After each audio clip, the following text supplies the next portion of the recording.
Hamjambo mtazamaji wa La Voix d'Uvira TV, karibu kuweza kuungana nasi katika habari zetu za siku ya leo. Ikiwa ni mara yako ya kwanza kabisa kutembelea channel yetu, usikose kujiabone kwenye channel yetu, kulike pia kushare kwa wengine tunapotoa habari zetu kila leo, uwe wa kwanza kabisa kuweza kuzipata. Vituo vyetu vinapatikana mashariki mwa Jamhuri ya Kidemokrasia ya Kongo katika mji na tarafa letu la Uvira. Ukiwa na maoni au pendekezo, usisite kabisa kutuandikia kupitia nambari yetu ya WhatsApp ambayo iko hapo chini. Moja kwa moja tutakwenda kukujibu. Leo ni tariki 21 ya mwezi wa 4 mwaka 2026. Tukaribishe kabisa kuweza kuungana nasi katika habari zetu za siku.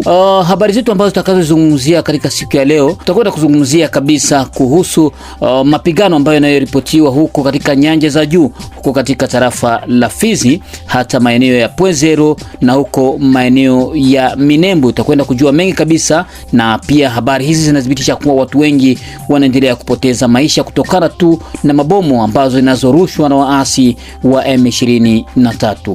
Pia kuhusu vita ambavyo vinavyoendelea mashariki mwa Jamhuri ya Kidemokrasia ya Kongo, MONUSCO yatangaza kabisa kuweza kusitishwa kwa pande zote mbili kati ya jeshi la FARDC pamoja na M23 kutumia drone na silaha nzito wakati wa vita. Utakwenda kujua mengi kabisa kuhusu hali hiyo ambayo inayoendelea kuripotiwa kila leo huko katika Jamhuri ya Kidemokrasia ya Kongo. Na pia utakwenda kujua marekebisho ya katiba kutokana tu na eneo sacre ambayo kabisa rasmi imeanzisha hatua ya kukusanya maoni kupitia taarifa iliyotolewa Jumatatu ya tarehe 20 Aprili kutoka kwa wadau pia wanachama cha kisiasa cha eneo sacre, wakitaja kuwa wameanza kupokea rasmi maoni kwa ajili ya uwezekano wa kufanya marekebisho ya katiba. Haya na mengine pia tutakwenda kuungana nasi katika habari zetu za siku ya leo, na baadaye kabisa tutakuja ili kupata nafasi ya kuchambua kuhusu vita ambavyo vinavyoendelea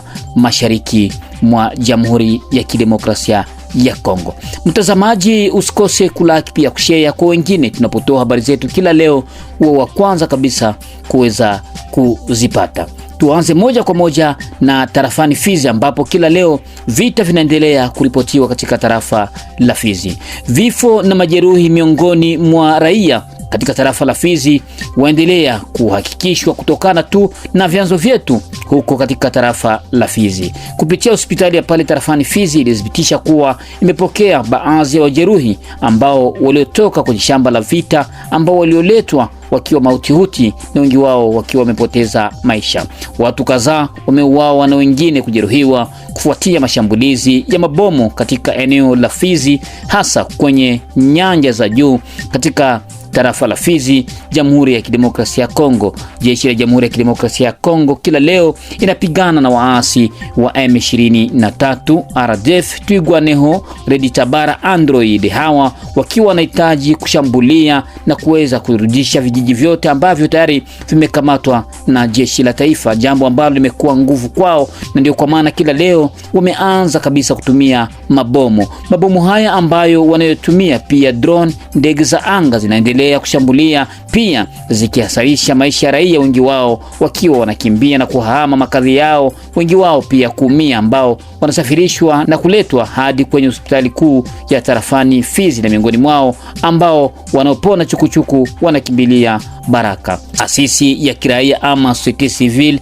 ya Force Vive ya pale maeneo ya Baraka iliweza kulaani vitendo hivyo na kuomba jumuiya ya kimataifa hasa kuingilia kati kuhusu hali hiyo ili kurejesha usalama na kuondoa kabisa hatua zinazokuwa zikiendelea. Pia mapigano ambayo yanayoripotiwa kila leo katika tarafa la Fizi, hali hiyo ambayo inayoleta kabisa hofu na wasiwasi kwa wakazi wa maeneo hayo. Maitre Jean-Jacques Alimasi, pia akiwa ndiye mratibu wa shirika hiyo, aliweza kudhibitisha tariki 19 Aprili katika vijiji vya Bikyaka na Pwezero. Amesema mashambulizi hayo, licha ya kutiwa saini kwa taarifa ya pamoja kati ya serikali ya Kongo na AFC M23 nchini Uswisi siku chache zilizopita. Jambo hili ambalo linaendelea kuleta hofu kwa raia wa maeneo hayo, wakiomba kabisa serikali kuingilia kati ili kufurusha waasi hao ambao wanaendelea kuyumbisha usalama kila leo na kusababisha vifo vya raia wengi katika tarafa la Fizi. Na tuzungumze kuhusu kauli ya MONUSCO. MONUSCO baada ya kugundua kuwa raia wengi wanaendelea kufariki ya bomu, pia drone ambazo zinazoangushwa kwa pande zote mbili kati ya waasi wa M23 pamoja na jeshi la taifa. Kauli ya MONUSCO yataka kusitishwe kwa matumizi ya drone za kivita. Ujumbe wa Umoja wa Mataifa nchini Jamhuri ya Kidemokrasia ya Kongo MONUSCO umetaka kusitishwe mara moja kwa matumizi ya drone za mashambulizi pamoja na kukomeshwa kwa uharibifu wa vurugu mfumo wa GPS inayofanya kabisa pande zinazohusika kwenye mzozo ikiwemo waasi wa M23 pamoja na jeshi la Jamhuri ya Kidemokrasia ya Kongo. MONUSCO pia imesisitiza umuhimu wa kuhakikisha uhuru kamili wa harakati kwa wafanyakazi wake ili waweze kutekeleza majukumu yake ipasavyo na kuweza kuleta amani ya kudumu mashariki mwa Jamhuri ya Kidemokrasia ya Kongo.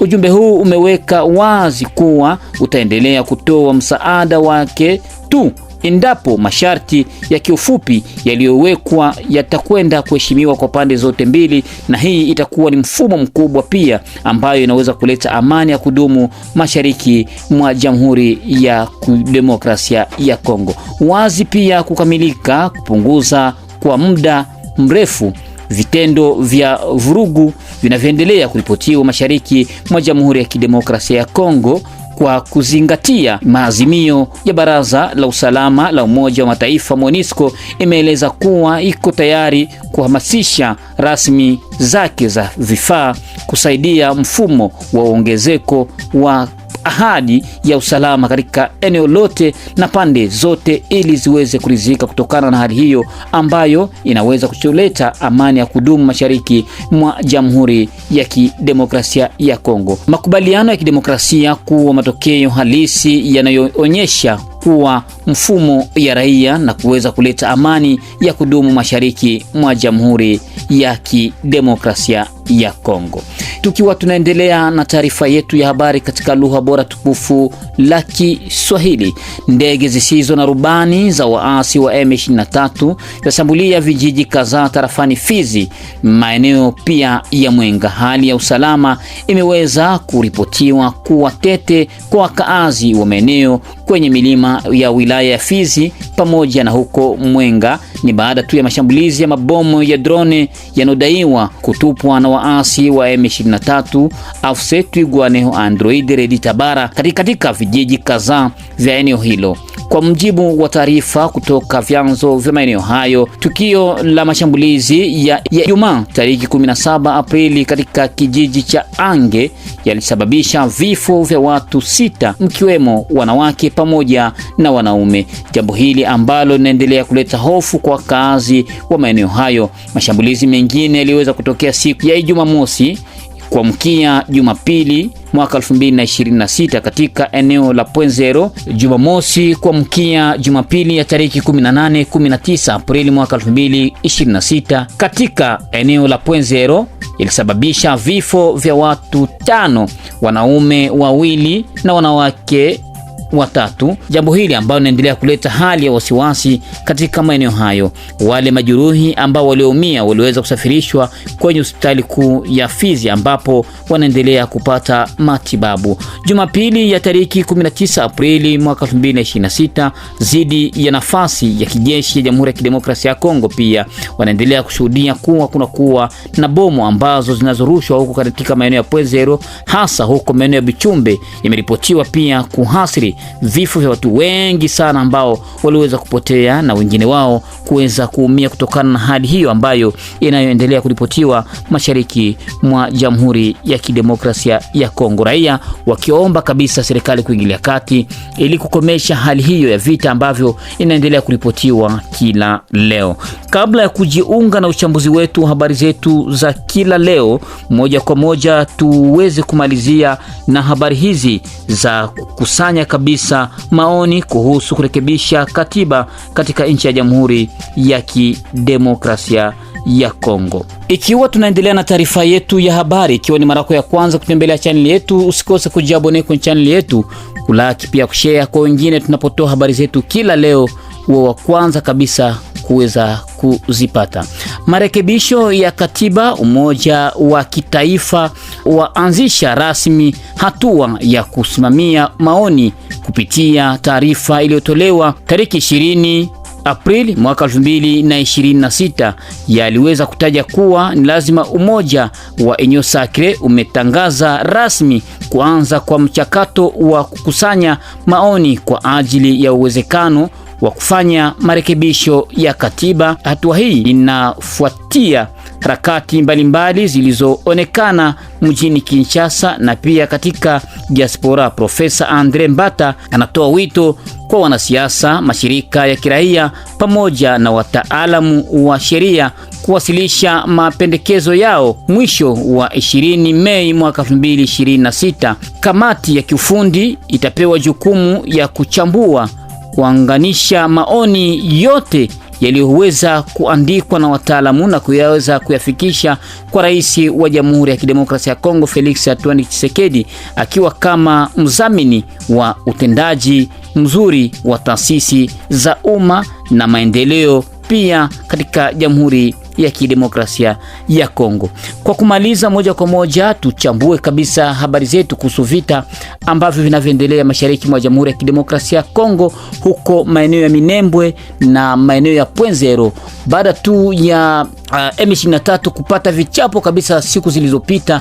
Kwa sasa wameanza mfumo wa kutumia drone, na hizi drone zinaendelea kushambulia ngome za wazalendo pamoja na FARDC, ambapo tunashuhudia vifo vya raia wengi ambao wanafariki na wengine kuumia na kupelekwa kwenye hospitali ya pale maeneo ya Fizi. Kwa nini hii hali iko natokea kila leo? Hali hii inatokea wakati kunakuwa na makubaliano, ambayo yanatokea, hasa hii makubaliano ambayo imefanyika Uswisi, na hapo wameanza kabisa kuongeza vikosi na kuendesha mashambulizi katika eneo lote katika Sud Kivu. Na ukiangalia pale maeneo ya Bukavu, kupitia kibarua ambacho kilichosainiwa na gavana Jean-Jacques Purusi, alitaja kuwa tayari kuna kwa muongezeko mkubwa pale maeneo ya Bukavu, ambapo wanajeshi wa pale Rwanda ambapo wamekuja kujenga kambi kubwa Bukavu na kuhakikisha kuwa wanaweza kuongeza tena wanajeshi wengi katika maeneo kadhaa, jambo ambalo tunaendelea kuomba kabisa serikali kuingilia kati ili kufanya liwezekanalo kuanzisha mfumo mkubwa na kuweza kukomesha vita ambavyo vinavyoendelea mashariki mwa Jamhuri ya Kidemokrasia ya Kongo. Chenye kuwa na mwanzo lazima kiweze kuwa na mwisho, na ni hapa ndipo tunafika mwisho kabisa wa taarifa yetu ya habari katika lugha bora tukufu la Kiswahili, taarifa ambayo imeandaliwa kwenu naye Janvier Emmanuel Kaluya. Ukiwa na maoni au pendekezo, sita kabisa kutuandikia kupitia nambari yetu ya WhatsApp ambayo iko hapo chini. La ziada sina, nikutakia asubuhi njema na mchana mwema kwako. Kwaherini.